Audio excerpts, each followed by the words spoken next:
Okay, welcome back. We appreciate you staying with us. Again, we have Scott Silverii, Chief of Police, Thibodaux, as well as Corporal Nadria Jones and Corporal Timothy Lipscomb, also with the Thibodaux Police Department. And I know we were kind of off camera there. We were discussing some of the things. Actually, before we go to the slides, I noticed, and you mentioned it a little bit about Nadria and her involvement in the community. Mm-hmm. But Nadria, let me ask you, because it's my understanding you got very much involved in the PINK, or the cancer, breast cancer month. Tell us a little bit about that. Well, I didn't get the pink police car that I asked for. Just to show that our awareness that, you know, we do care. We did the pink ribbons on our uniforms for Breast Cancer Awareness Month.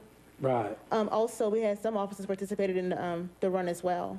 Okay. Oh, very good. Yes, sir. So I guess that's part of, you know, really getting involved directly with the community, yes. I would imagine. Yes, sir. Okay. And then also what I learned during the break is that Officer Lipscomb is actually retired, I guess, from the Marine Corps, or used to be in the Marine Corps? Still in the reserve, sir. Oh, he's still in the reserve. Yes, sir. Now tell us a little bit about that, because I think that's important to note, and maybe you can kind of tell me how that really interacts with your current job and how it, I guess, how it helps you out. Well, I've been in the Marine Corps since 2000, a little over, 12 years. It's almost 13 years in June. Ever since I got off active duty, I became a reservist, and then once I met a couple of reservists down here in Louisiana, that's actually how it ended up at Thibodaux PD. Okay. It's not always easy, because you have to take off from work sometimes and go to work elsewhere, and right. Then on weekends that you're off, when you only get 2 weekends off a month anyway because of our job and our schedule, and you take that one weekend that you do have off, you have to go and play Marine, Right. So it's not always easy, but let me ask you this. So it seems like, at least, to a layperson, it seems like a lot of those skills that you have or use in the Marine Corps transfer over to your job as a police officer. They do somewhat, sir. A lot of the training, as far as like tactical things that they teach us in the Marine Corps, come in handy. Mm-hmm. You use them every day. Most of the time, I don't even think about it anymore. Me being a scout sniper, it helps me over here because I became a firearms instructor with Thibodaux Police, and I can train anybody in the state of Louisiana as a post firearms instructor. Sure. So it does help, and it does intermingle with each other. Well, good. And I guess, maybe, Scott, from your standpoint, can you tell us, how that, I guess, helps out, having good qualified people working for the police department? Well, you're right. And, until we were listening to both of them speak, it's what a great representation of the Thibodaux Police Department. I mean, you have someone that's, both of them are exemplary officers. Number one, they're corporals. She's been here 4 years. Tim's been here 6 years. She's actually from Homer. She said she wanted to give a shout out to H.L. Bourgeois. Okay, good. But you can tell looking at Nate, she's the heart. She has the heart of the Thibodaux Police Department, and she shows that by the community involvement, and that's valuable. That's critical. Then you look at a guy like Tim, and just the way he conducts himself day in, day out, on duty and off duty. It's easy to do the right thing when you're being watched, but when you're off, he draws people to him. These young guys, we've got a lot of young guys. I'm 47 years old, and I'm the second oldest guy in that police department. It tells you got a lot of young guys, right? And a lot of room for growth and a lot of opportunity to share the vision and create. But when they're around people like Nadria, and they learn the compassionate side of public service, we look at the reduction of social harm. We don't look, we don't talk about crime fighting and this. It's reducing social harm. What's social harm? Well, it's what most adversely affects that community. So when you're around somebody like Nadria, with the smile that people are like, oh, look at that, so disarming. They learn the compassionate side of policing. You look at Tim, who's on the other side of the spectrum, not right or wrong, just different.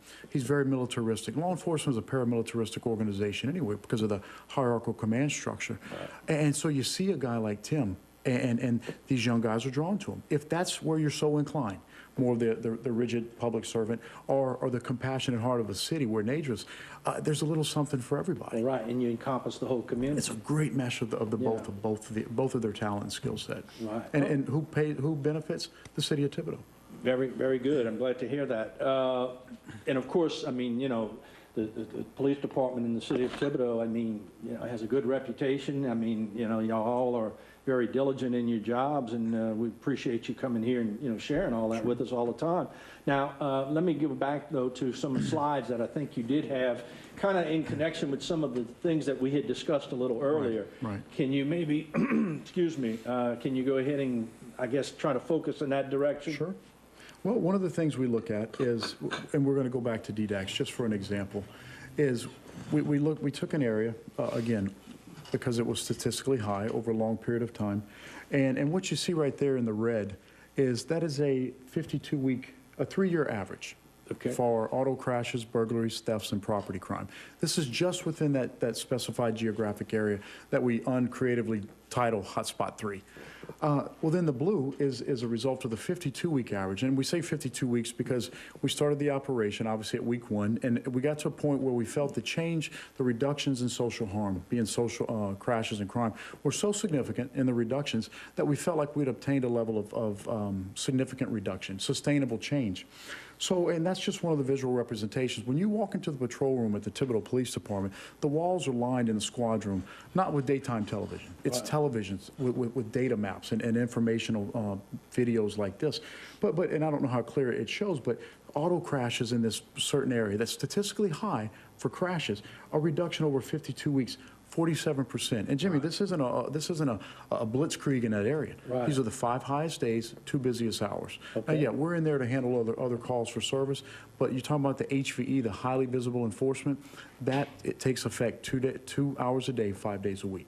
I see. And it's based on data. Well, and that's a tremendous reduction, 47%. It is. And when you look at, well, crashes, I mean, what does that mean? What reduces crashes? Well, it means you're on your way to lunch and you're not stuck behind traffic. You're not stuck behind. And for those people who are in crashes, I mean, hopefully they're not injured. Right. That's premiums and that's repairs to the car and things such as that. So that's significant. But, when we look at the burglaries and the thefts and the property damage, property crimes, respectively, burglaries down 64%. Right. That is significant. And again, it's based on specificity of assignment. Right. Because the data drove us there. Sometimes in the beginning, people, well, why are y'all here? And it's easy to say. It's one of the things that I guess one of my hang-ups is memory-based or intuitive-based policing. When you start allowing all the biases of your life and the organization to play into assignments. When I was a rookie, over 20-something years ago, I went to an area. Why? Because my sergeant told me to go there. It wasn't based on data. It was based on when he was a rookie, his sergeant told him to go there. Yeah. So, that area that I went to in, the early 90s, that area hadn't been bad probably 15 years. Why? Urban renewal, gentrification, crime patterns changed. But I had my marching orders, and that's where I went. That was policing based on intuition or memory based, and it's not effective. Right. When we start looking at these type of assignments, it is strictly, wholly, solely based on data analysis. And if there's any question about it, we put it on our website. If you go to the Thibodaux PD website, we have an intelligence tab. We have a DDAX tab. You can read every report over the last 52 weeks. And when we started, and I guess maybe in my overzealousness as a new chief of police, I came in and I was teaching the specifics of it. This is what we're going to do, and this is how we're going to do it. And what I failed to do was tell why we were doing it, because that's the most important thing, is the why. We can all explain what we do and how we do every day. But when we started to appeal more on a social harm type of basis, we're doing this because these good people in this area, it's not a bad area. It's a good area that's been victimized by crashes and crime. So when you can affect a reduction in burglaries by 64% in an area, and I keep saying statistically high, not because somebody didn't like somebody who lived there, the data drove us. Thefts, 56% reduction. That means people that have lived there, that have worked there, that own homes there, they can go out at night. They're free to move unencumbered in their own community. They no longer feel victimized by those people who want to come in. No, that's a tremendous percentage. It really is. Reduction. There's no question about it. And I have to imagine that those neighborhoods there, or in that area of the community, has to be very satisfied, with those statistics. And I think you had one more on that graph, or did we cover them all?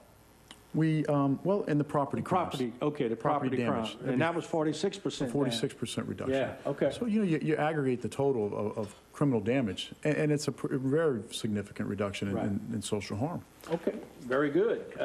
Let me ask you this now, and we kind of touched upon DWI enforcement, but I know it's an area that we wanted to discuss. I guess from your standpoint, how would you capsulize maybe the overall purpose of DWI enforcement? I mean, what's the goal? And I know you kind of touched upon Right. it, with the fatalities, but tell us from, the viewpoint of the Thibodaux Police Department, what are you hoping to accomplish? Right. Well, it's a small part, although important. We have a comprehensive crime reduction strategy. And some people, well, we're not traffic cops. You know what? We're generalists. We do traffic enforcement, criminal enforcement, and I always remind people that, DWI is not a traffic offense. It's a Title 14. It's a criminal offense.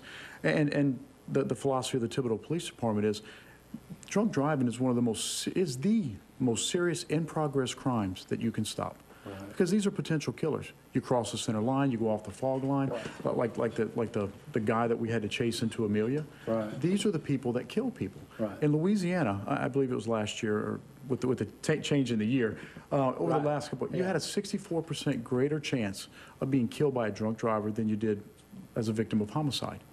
So when people say, well, why don't you go out and you arrest the real criminals? We are. Right.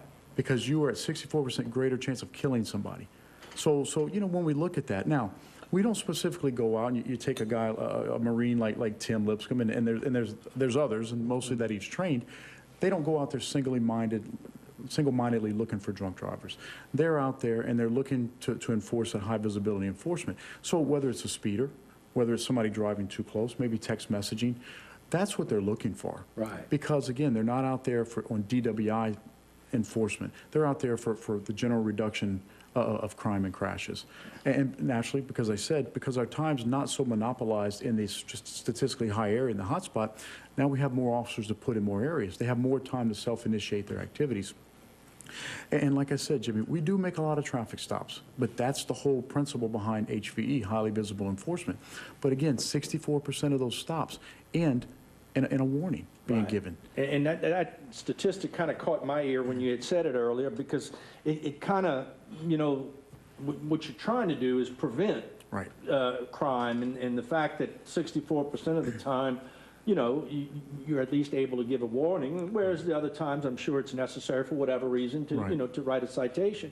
But to me, it shows more than, well, I just want to get to a statistic, or I just want to, make so many stops or something like that. It just kind of encapsulates, I think, the whole purpose of what you're trying to do. You're right. And that's when I said, when we change that paradigm, when we change the organizational philosophy from, oh, we got to get stats, we got to get stats. There's not a person that works for me at the police department that will ever tell you, except for my data analysts, because I'm always asking for stats. I need statistics, I need data. But the old traditional reactive police model was based on pumping statistics. A lot of times, unfortunately, maybe grants were awarded based on statistics or your level of success. One of the numbers that drove me crazy was response time. Oh, we have a fast response time. And that's unfortunately used as a national indicator of success. It is actually one of the worst. All you're showing is that you can drive from point A to point B really fast. Right. It says nothing about all the people you ran off the road along the way. It says nothing about the level of service that you provided once you got there. But it's an easy measurement. It's an easy stat. Right. So when we change the philosophy, when we change the mindset, we stop talking about the what and the how and talked about the why, that's when these guys and girls, the officers, stop worrying about numbers, statistics, and they worried less about outputs, more about outcomes. Right. And that's why when I say you have to measure, it's just a necessity of the game for mapping and statistical purposes. I am proud that they've taken on this lifesaver mentality when it comes to DWI enforcement, but that's not our focus. It's a small part of the comprehensive crime reduction strategy. And what we'll do, we're going to take a break. When we come back, I'll ask Nadria and also Tim, maybe they can kind of talk a little bit about their experience, with DWI enforcement as well. Why don't we take a break, and then when we come back, we're going to have much more here on Bayou Time.